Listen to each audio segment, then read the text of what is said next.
A Segunda Guerra Mundial foi um impulsionador dos rápidos avanços tecnológicos nos países aliados e no eixo, e o submarino de classe I-400 do Japão certamente se classifica como um dos feitos mais impressionantes de design e engenharia de toda a guerra.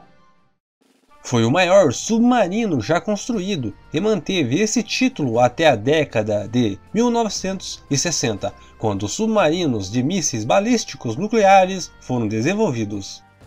O submarino de classe I-400 foi um antecessor digno dos super submarinos de hoje em dia, com a capacidade de viajar pelo mundo sem reabastecer, e a incrível e potencialmente devastadora capacidade de transportar 3 aviões debaixo d'água.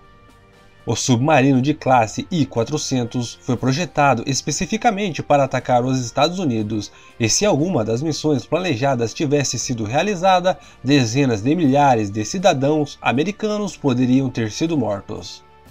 Logo após o ataque japonês a Pearl Harbor em dezembro de 1941, o almirante Isoroku Yamamoto, da Marinha Imperial Japonesa, queria elaborar um plano para atacar os Estados Unidos.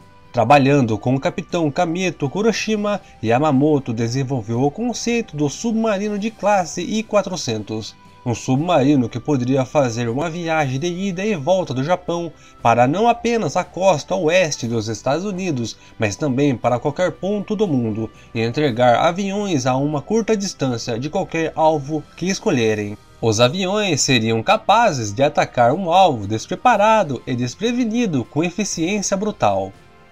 Yamamoto propôs inicialmente que 18 desses submarinos fossem construídos, em preparação para o ataque à costa leste e oeste dos Estados Unidos.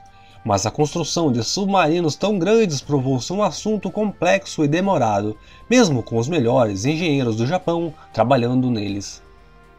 Assim, o I-400, I-401 e I-402 foram construídos, com apenas o I-400 e I-401 vendo serviço ativo na guerra. As especificações dos submarinos de classe I-400 eram incríveis e eram muito maiores do que qualquer outro submarino existente na época. O submarino de classe I-400 tinha 122 metros de comprimento e deslocava 6.500 toneladas. Eles tinham 4 motores de 2.250 cavalos de potência, capazes de levá-los a uma viagem de ida e volta a praticamente qualquer ponto do mundo sem reabastecer. A característica mais surpreendente foi o hangar da aeronave, que foi capaz de abrigar 3 aeronaves Aichi M6A. Como qualquer outro submarino militar, os submarinos de classe I-400 foram equipados com tubos de torpedo para combate subaquático a curta distância. No entanto, seu tamanho enorme e lemes relativamente pequenos resultaram em manuseio difícil, então seus capitães preferiram evitar o combate com outros submarinos. Além disso, por serem muito grandes, o tempo de mergulho era o dobro dos submarinos menores e mais fáceis de manobrar, o que os tornava vulneráveis a ataques aéreos. Quaisquer que sejam as desvantagens que o tamanho causou, foram compensadas pelo fato de que esses gigantescos submarinos poderiam entregar aviões não detectados a uma curta distância na costa americana. Isso os tornou uma ameaça significativa, especialmente em termos da maneira pela qual Yamamoto imaginava usá-los. Outra coisa que os japoneses esperavam usar os submarinos de classe I-400 era atacar e destruir as reclusas do Canal do Panamá, cortando assim uma valiosa rota de suprimento americano para o Pacífico. No entanto, com a maré da guerra contra o Japão, eles tiveram que abandonar esse plano e se concentrar mais na defesa de seus territórios no Teatro do Pacífico. Apesar de seu foco estar voltado para a defesa, os japoneses ainda acreditavam que um ataque particularmente poderoso contra os Estados Unidos poderia reverter a maré da guerra a seu favor.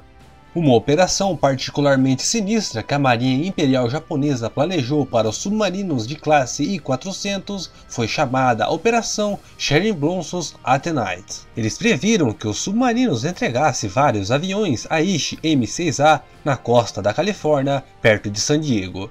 Os aviões lançariam armas biológicas na cidade, matando dezenas de milhares de civis e potencialmente afetando toda a costa oeste. Esse ataque deveria ocorrer em setembro de 1945, mas como o Japão se rendeu em agosto de 1945, a Operação Charing-Blossoms at Night nunca se concretizou.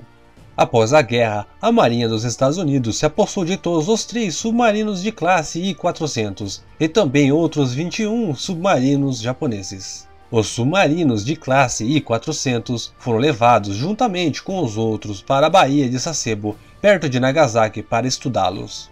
No entanto, os americanos logo receberam informações da inteligência que os agentes soviéticos estavam a caminho para estudar a classe I-400. Para impedir que os segredos dos submarinos japoneses caíssem nas mãos dos soviéticos, os americanos decidiram destruí-los. Vários desses submarinos foram levados para um local a cerca de 32 km a sudeste das ilhas mais ao sul do Japão, onde foram colocados explosivos C4, destruídos e afundados. 2 submarinos da classe I-400 foram, no entanto, enviados ao Havaí para um estudo mais aprofundado. Depois que a Marinha dos Estados Unidos terminou de inspecioná-los, eles foram levados para o mar, onde foram torpedeados e afundados. A localização dos destroços permaneceu em segredo até 2005, quando os destroços do I-401 foram descobertos pelo Laboratório de Pesquisa Submarina Havaiana. No entanto, como o naufrágio está a uma profundidade de quase 2.700 pés, quaisquer outros segredos que o I-401 contenha provavelmente permanecerão no fundo do oceano. E mais uma vez, eu vou ficando por aqui. Espero muito que você tenha gostado do vídeo e se gostou, não se esquece de deixar o seu gostei, se inscrever no canal e ativar o poderoso sininho de notificações. Dicas e sugestões para os próximos vídeos você pode deixar aqui embaixo nos comentários. Eu me chamo Claudinei e te desejo um excelente dia.